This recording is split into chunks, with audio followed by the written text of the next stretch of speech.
Hey everybody, so I just want to do a little garden tour today, I guess kind of to, always preserve the memories of our wonderful garden. So we're kind of going with a jungle, unkept, chic type of approach back here, so it's a little crazy. But Scott built these garden beds last year, or 2 years ago now, and so we were able to add a lot more garden space, and then we have different containers and all that kind of stuff. So I'll just give you a quick tour of what we've got. So starting over here, we have a fire ant now, live and let live, and we like lots of, we've got lots of container gardens over here. So this is like a wild cherry tomato. They're really, really small tomatoes. There's some that are starting to ripen, right down there. And then this is, I don't remember what kind that is, different kind of tomato. And then these are all carrots and more tomatoes. And we had, we had a squash just kind of show up back here, and it did well for a while, and then it died back, and then it did well for a while. I don't know, it could be dead, but it was a butternut squash, and so there's like little baby butternut squashes on there. I don't know, it might be done. That's okay, I'm not too attached. Then we have a bunch of basil. We love growing basil and making our own pesto. We'll come out and harvest a ton, make some pesto, stick it in the freezer. It's fantastic. This is a beautiful prickly pear cactus. Makes really nice flowers in the spring. Not this year though, it only put out new pads. Here's another kind of random container, and we've taken most of the stuff out of this one because it had beets in it, and beets are really more of a cold weather thing. So it's kind of looking a little ragged, but yeah, these are beets. They're actually pretty sizable under there, I think. More basil, another big tomato plant. I'm a big tomato fan. They're just so much better when you grow them yourself. And so we started ours really early because it's kind of hard to grow them in the Houston summer down here. So another tomato plant, another big tomato plant here. More, if you come over this way, you can see some that are ripening. And I actually read, mockingbird fight. I actually read in our, don't back into the cactus, in our basically Bible of Houston gardening, that one of the tips to prevent bug damage and bird damage to your tomatoes is when they start to turn, go ahead and bring them inside and they'll ripen just fine. So I'm actually going to pick these later and bring them inside. So here's more beets, and last year we had a ton of sweet potatoes here, and they're kind of coming up again. I don't know, I'll leave them because why not, but they really don't, they need to be more on a mound. So these are several broccoli plants, and they're pretty much done for the year. They're, again, more of a cold weather plant, so we were getting a bunch of stuff up until a month ago, but you can see little baby broccolis starting. Then we have a lot of eggplants. So we have this one, anything with the big flat leaves is an eggplant. We've got 1, 2, there's one over there, 3, actually I think there's 2 over there, 4. And they just have small little eggplants. This is about as big as they get, but they're really yummy. They don't get bitter, sometimes when you get the ones in the store, they're really kind of bitter and you have to salt them. Here's another tomato. It smells like brownies back here. Someone is making brownies, it's making me a little distracted. Then we have these sunflowers that have kind of collapsed, but Scott researches sunflowers, so he has some extra seeds and planted them to attract pollinators, and I don't know, just because it looks cool with giant sunflower plants falling over. This is our compost pile. It's very glamorous, but that's a good part of gardening, is to have a compost pile. So it's food waste and garden waste, that kind of thing. Over here we have arugula that really we should have harvested a while ago, but we can't keep up with. There's so much arugula.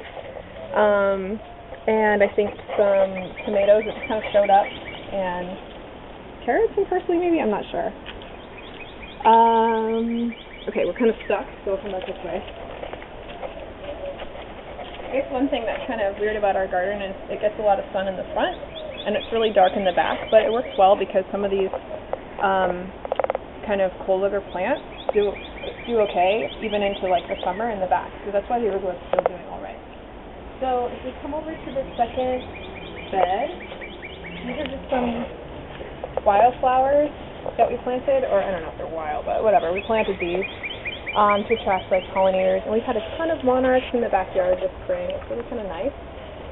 And of course a ton of birds and everything. It's just really a nice place to see all the happenings, all the birds coming through. Then we've got more tomatoes. We're a little bit obsessed. So more tomatoes here. Then we have, they're like banana peppers. You know, the ones you get, like, they're not very hot. You know, for salad or something. Ours seem to grow in a circle. I don't think they're supposed to. Whatever. Then we have serranos. More sweet potatoes coming back up. And then these huge beasts are collards, and I'm not a huge collard fan, so I'm having a hard time defeating this plant. But yeah, giant collard plant. Over here we have some more kind of scrubby, wildflowery stuff. These are padron peppers. Like, I think they're grown in a specific region in Spain. I've picked them recently, so not too many on here, but like they're little peppers that are usually kind of fried or stuffed and fried in Spain. They're really yummy. They're not too hot. They get a little bit hot once you let them get big. Another giant sunflower plant. Over here is, yeah, another really shady spot. So we have kind of colder weather stuff. So we've got some leeks and just green onions. These are carrots that haven't really done super great, and then the weeds are always encroaching. So that's kind of it for the back. We'll take a brief cut, and then I'll show you the front, which is where we have most of our herbs and other stuff like that. So, wait 1 second, and we'll see the front.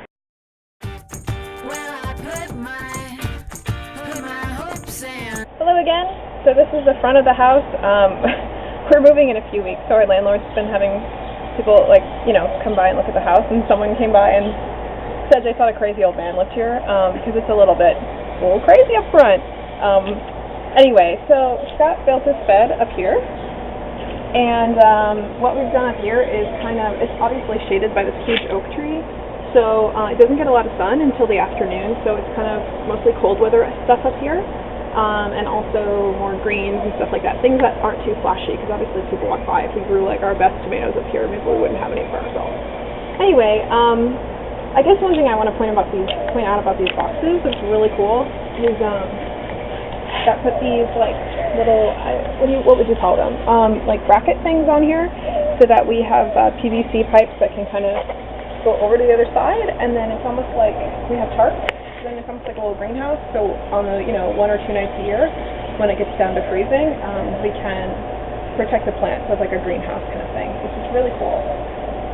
So what we have up here is basically some more sunflowers. You know, they are fun looking. We have chard, a few different types of chard. We have the red chard and, I don't know, regular white chard. We have some kale. Let's see here. Over here we have more carrots. And in the middle we have dill, which is going to flower. I should really use it soon. Yeah, so we have some dill in the middle. And like you can see, I mean, it gets a lot of oak leaves, which isn't really great for growing, but you know, it's okay. And then we have more arugula up here. And then around the edge of the box, this one actually is on the sprinkler system, and actually has really nice soil. Our landlord had the whole front like landscape last year, which was fantastic. So around the front of the box, we've kind of done like different herbs. So this is I want to say it's like I think it's a lime mint. It's a type of mint. Then we have more kale down here. That's gotten a lot of bug damage, but okay. Share with the bugs. Here we have thyme. Over here we have oregano that's doing really well. Oregano does really well in Houston, so that's a nice one to grow if you're into herbs and you want to start off something simple. Over here is like flowers, pretty. Oh, lizard. Look at this. Can you see him? Oh, he's so cute. I love lizards. Oh. Okay. Anyway, these are cool desert plants that Scott got when he was working in Arizona. Ocotillos. Then we have some stuff in pots that we grew from seed. So like this is a grapefruit that we grew from seed. This we bought is a kaffir lime tree, which is like the leaves are used in Thai cooking. It's kind of a cute story. Scott and I had our like kind of first Christmas alone a few years ago. Oh gosh, it was probably like 4 years ago now.